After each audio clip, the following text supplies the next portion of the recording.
For anyone who's ever, prepped for a workout or just felt that nagging stiffness after sitting maybe a little too long, the quest for better flexibility is it's undeniably real.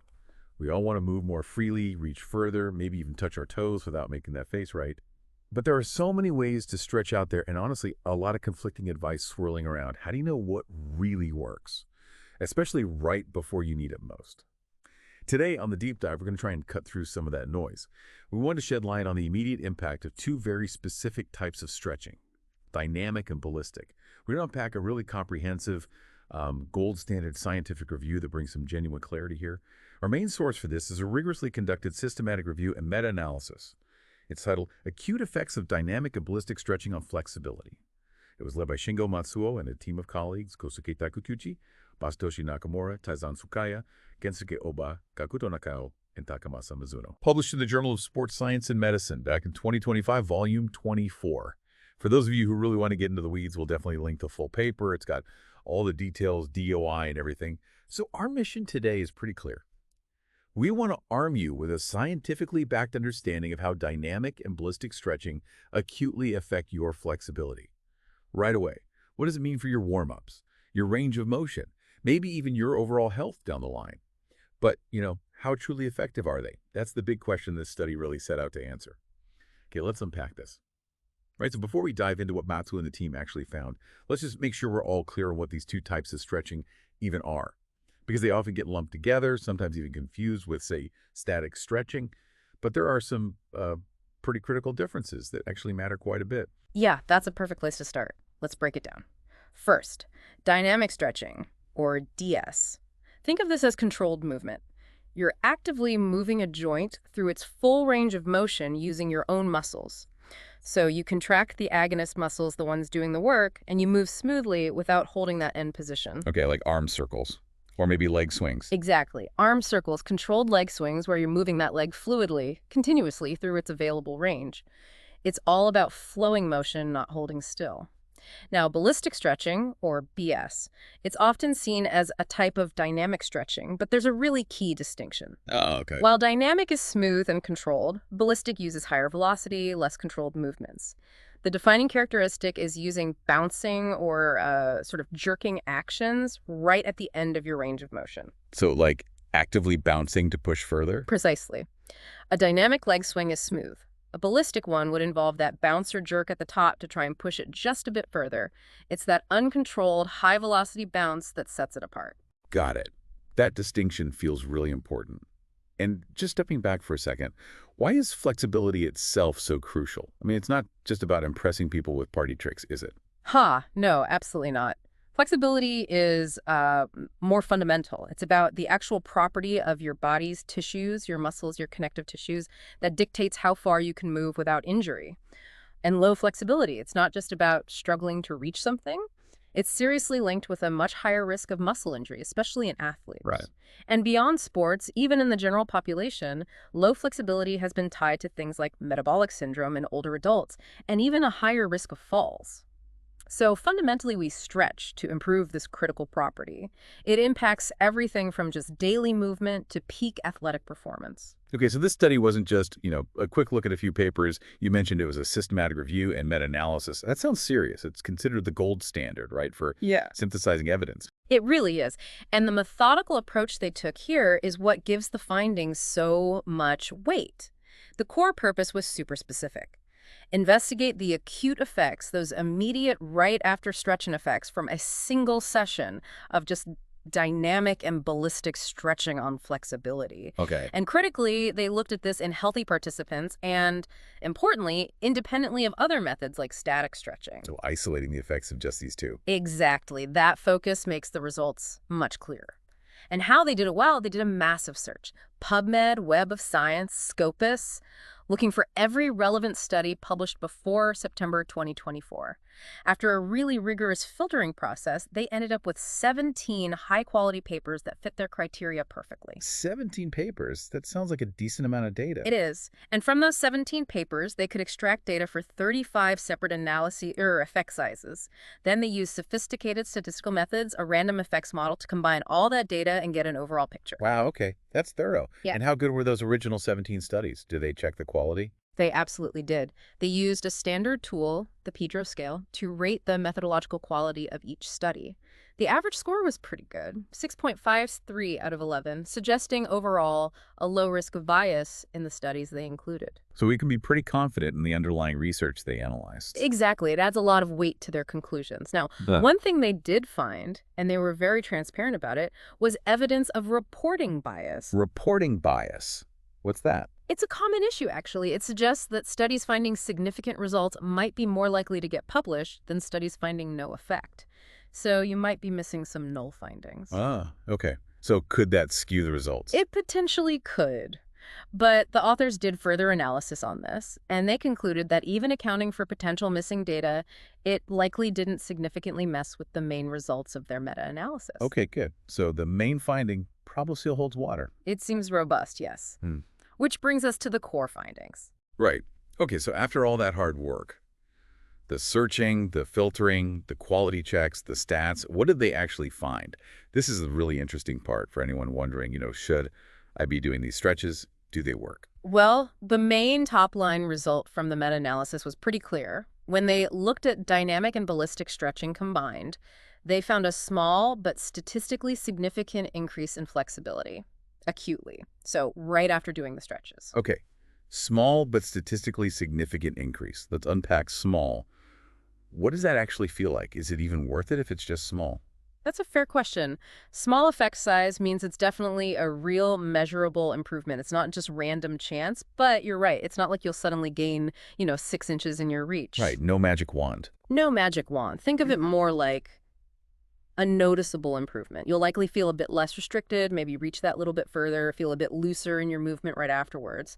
It's enough to potentially make a difference in how you move or perform, especially if you need that range of motion right then. It's like fine-tuning. Okay, that makes sense. A noticeable nudge, not a giant leap. So if both together give that small gain, did one come out on top? Was dynamic better than ballistic or vice versa? That was the next logical question, and they looked at it directly using subgroup analysis. And interestingly, no significant difference was found between dynamic stretching and ballistic stretching. 0.83 was the p-value, so way off significance. Really, so they were basically equal? In terms of the acute increase in flexibility, yes. Both showed similar small positive effects. The effect size for DS was around 0.42.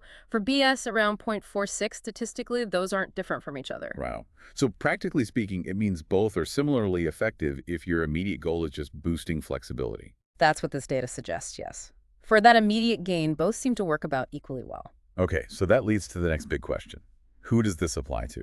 Does it matter how old you are, or your sex, or even, which muscle you happen to be stretching? Does any of that change things?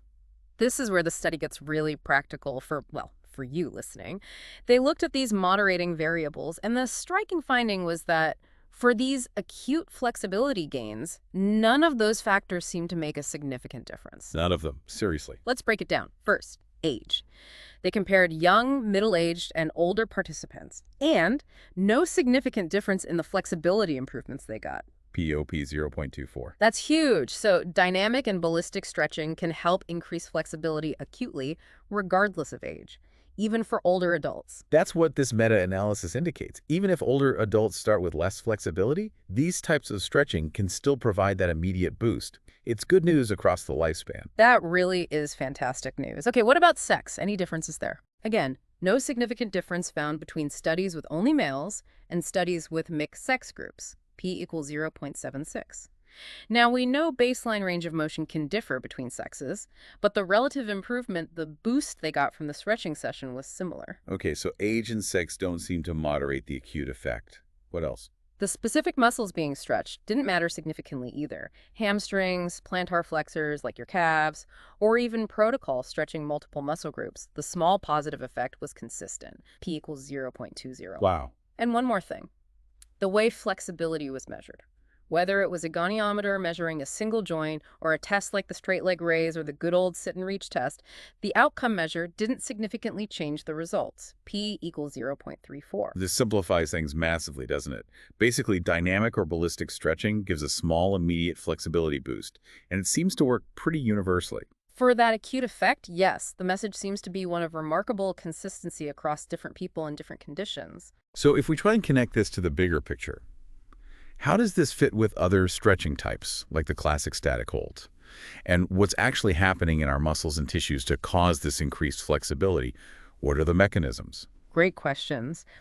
While this study specifically isolated dynamic and ballistic, it's worth remembering the context.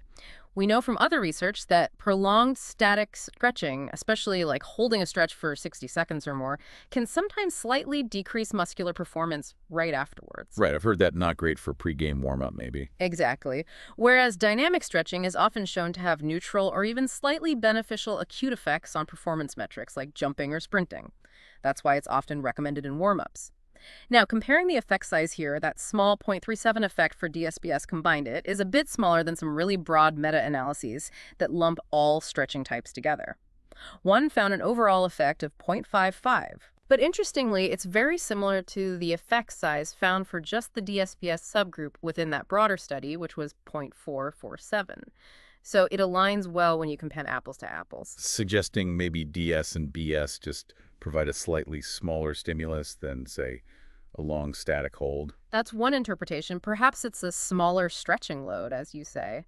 As for the mechanisms, well, the leading theories for how stretching acutely increases range of motion involve changes in pain threshold or stretch tolerance.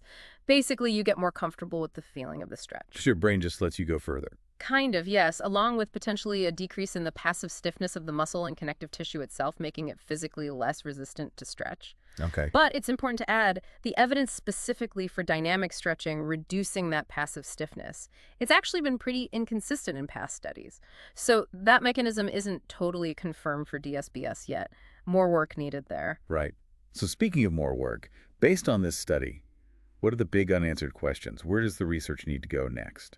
The authors themselves pointed out several key areas. First, we definitely need more research looking directly at the acute effects of DS and BS on actual muscular performance. Yeah, linking the flexibility gain to function. Exactly.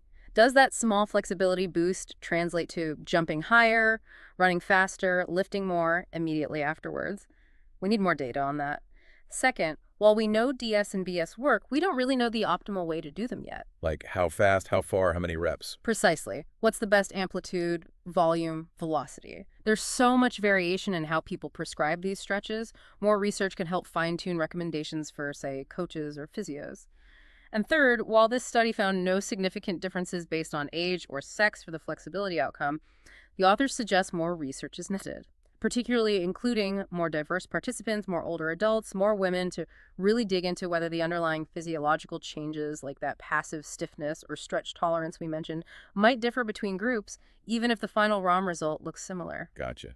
Delving into the why behind the similar results. Exactly, understanding those mechanisms better across different populations. Okay, so let's bring this all back home for you listening.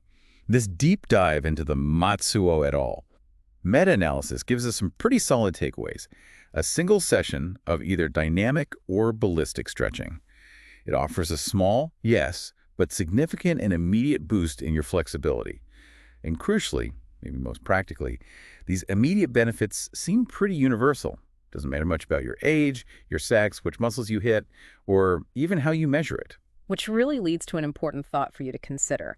If those acute single-session gains are relatively small, what's the impact of doing this consistently? How might incorporating dynamic and ballistic stretching regularly over the long term contribute to your overall movement health, your athletic readiness, maybe even help prevent injuries down the road? It certainly seems to make a strong case for including these types of movements, especially dynamic stretching perhaps, in your warm-up routine before activities that demand a good range of motion. Absolutely. And for those of you who really want to get into the nitty-gritty of the science, we strongly encourage you to read the full paper. Again, It's Acute Effects of Dynamic and Ballistic Stretching on Flexibility. A systematic review and meta-analysis by Shingo, Matsuo, and colleagues in the 2025 Journal of Sports Science and Medicine. Check our show notes for that link. If you found this deep dive valuable and you want more clear, well-researched insights like this on, well, all sorts of fascinating topics, make sure you follow our channel. Turn on those notifications too. We are always ready to unpack the next big idea.